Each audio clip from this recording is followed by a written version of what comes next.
So hello guys, welcome to the second part of the commission portrait series. So this is the continuation of the first video. तो अगर आपने अभी तक वो नहीं देखी तो डू चेक इट आउट, तो आपको ये और अच्छी तरीके से समझेगा। अब पिछले वीडियो में गड़बड़ ये हुई कि पापा को वो फेस ही पसंद नहीं आया। Face is always the main focus of any commission portrait, ठीक है, और फेस ही अच्छे से नहीं हो तो कोई मतलब नहीं है। अब इसमें दिक्कत ये हुई कि जो साइड से लाइटिंग आ रही थी, जो रेफरेंस फोटो में था, वो मैंने यहाँ पे भी डाला, but while seeing from a viewers perspective वो बहुत ज़्यादा दबा हुआ लग रहा था फेस। वो मुझे बनाते वक्त रियलाइज नहीं हुआ, because we are very much deeply dived into the process of creation, तो वो नहीं समझता। बट अभी चैलेंज ऐसा था कि एक तो कमीशन पोर्ट्रेट ही कर रहे हैं फर्स्ट टाइम, और ऊपर से अभी खुद से लाइटिंग भी डालनी है। बट सोचा कि ठीक है, अभी इतना 2-3 साल में जितना सीखा है कुछ तो कर ही लेंगे। But first will not do the face again, हम अभी बैकग्राउंड करेंगे, क्योंकि अगर वो एक चीज़ मतलब मैं उससे बाहर निकल गया और फेस से और बैकग्राउंड कर लिया, क्योंकि वो बहुत ज़्यादा पोर्शन कवर कर रहा था कैनवास का, द बैकग्राउंड। सो वो एक बार हो गया तो most of the thing will be sorted. फिर हमने कोड कंप्लीट कर लिया, because that was also easy part, तो वो फिलअप कर लिया। एंड नाउ इट्स डे 2, और आज हम फिर से फेस पे काम करने वाले। और ये वाला पार्ट मुझे बहुत ज़्यादा दिक्कत देने वाला है ऑनेस्टली, क्योंकि बहुत ज़्यादा ट्राई होने वाले हैं। So for the first attempt, yes, जो मेरी रात भर की मेहनत थी, जो हमने फेस किया, वो कुछ ही सेकंड्स में पूरा रफ हो गया। और मैंने फिर से प्रोपोर्शंस के हिसाब से थोड़ा से और ज़्यादा ध्यान देके और एक नई ड्राइंग डाली, and that failed too. If you observe closely ना, हमारा फेस एक टी में डिवाइडेड है। एक बीच की सीधी लाइन रहती है और एक आई लाइन रहती है, तो एक टी क्रिएट होता है। फिर एक नोज का कट आता है और लिप्स का। अगर जो उनके बीच का प्रोपोर्शंस राइट हो जाए तो वो बंदा जो भी जिसका हम बना रहे वैसा दिखने लग जाता है बेसिकली। और मुझे ये टी है ना, वही समझने को दिक्कत दे रहा था। मैंने ऐसा कर करके 3-4 बार ट्राई किया कि कैसे भी करके वो प्रोपोर्शंस राइट हो जाए। मैंने बार बार उसके ऊपर वापस कलर डाला, वापस नया बनाया, वापस कलर डाला, वापस नया बनाया। 3-4 बार ट्राई किया कि कैसे भी करके वो प्रोपोर्शंस राइट हो जाए, बट नहीं जम रहा था।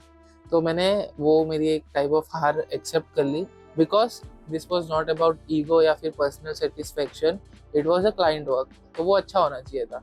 इस वजह से हमने शिस्ती में ग्रिड डाला, हाँ, मतलब एक डिटेल्ड ग्रिड डाला, छोटे छोटे बॉक्सेस वाला, जिससे मुझे फेस के डिटेल्स और proportions exact cut to cut दिखे और मैं उस हिसाब से नया ड्राइंग डाल सकूँ। और उस हिसाब से हमने फिर नई ड्राइंग डाली, and finally I was satisfied with the result. अब नेक्स्ट टास्क था कि लायन बनाना था। लायन, ये क्या हुआ, जो इतना ब्लैंक जगह छोड़ा है साइड में, वो यूं ही नहीं छोड़ा था, वहाँ पे एक लायन बनाना था और उससे वो बैलेंस करना था। पैचवर्क कर दिए और वैल्यूज पुट इन कर लिए। उसके बाद मैंने होशियारी से प्रिंट निकाला ताकि आप लोगों को मैं प्रोसेस दिखा सकूँ। और लायन वॉज क्वाइट सेटिस्फाइंग, मतलब वो सब चीज़ें तो भी आती है क्योंकि वो सब हम बचपन से देखते आए। But in terms of human, every human is different, तो बहुत दो अलग अलग कैटेगरीज है।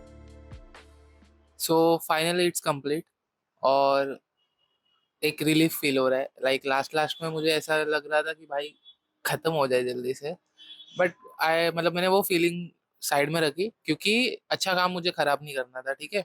अब अच्छा हुआ है बुरा हुआ है, यू गाइस डिसाइड। मैंने मेरे तरफ से पूरा ट्राई किया, और आई थिंक मैं कैरेक्टर को लेके बहुत ज़्यादा स्ट्रगल किया।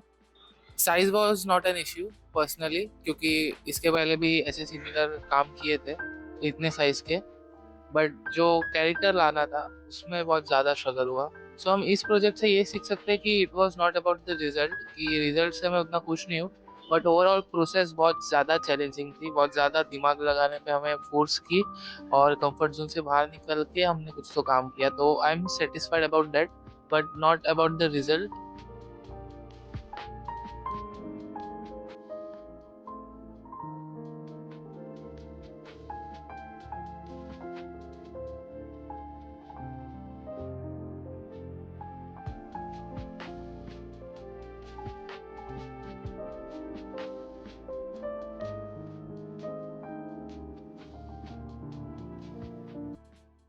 So yeah, that's it for this project, or stay tuned for the next one because it's going to be a very large print. Yeah, मतलब एक लार्ज साइज का कमीशन पोर्ट्रेट क्या खत्म कर दिया, एक लार्ज साइज प्रिंट करने निकले। अब ये प्रिंट मुझे बॉम्बे आर्ट सोसाइटी का एग्जीबिशन होता है एनुअल, वहाँ पे भेजनी है, उसके लिए हम कर रहे हैं, और वो भी घर पे। तो वो कैसा प्रोसेस होगा, कैसे करेंगे, उसका भी वीडियो आ जाएगा, तो stay tune for it. Subscribe कर देना अगर अभी तक किया नहीं है, अगर इतना एंड तक देखा है तो मिलते हैं जल्दी नेक्स्ट वीडियो में, तब तक के लिए बाय बाय।